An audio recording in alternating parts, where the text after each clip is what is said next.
Spring break for Purdue University is only 1 week away, and travel warnings are still up for one hotspot destination. News Channel 18's Ava Wilhite reports on whether students are still worried to travel south of our American border. In this story, new at 6 tonight.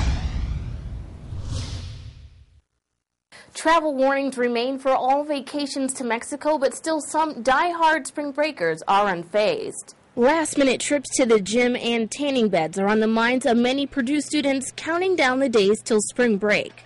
I'm just really excited. I'm going with a bunch of my friends, so I know that we're going to have fun. Purdue student Taylor Allen says she did have some initial concerns when her travel buddies decided they wanted to visit Cancun, Mexico. But we said, Mexico is obviously we need to be careful.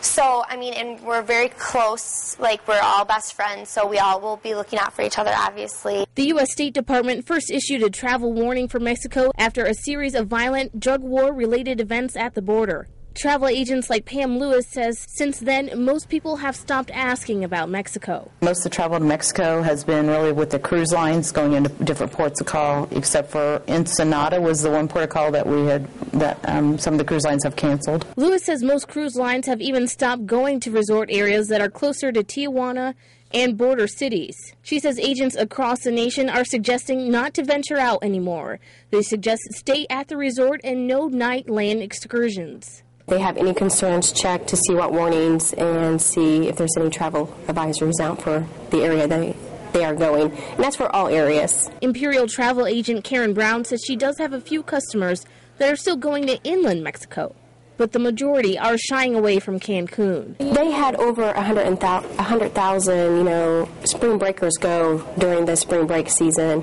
and that's one thing we haven't seen much of the spring breakers going for. Brown says travelers are willing to pay more than $1,000 extra to go to the Dominican Republic. She says an all-inclusive stay for 2 people in Cancun runs for about $2,700, and a trip to Punta Cana, $3,500. Brown says that people are willing to pay the price for safety. She says if you do stay in an area where there are warnings, make sure you stay on the resort. And if you do plan an excursion, make sure it's with a reputable company. Ava Wilhite, News Channel 18.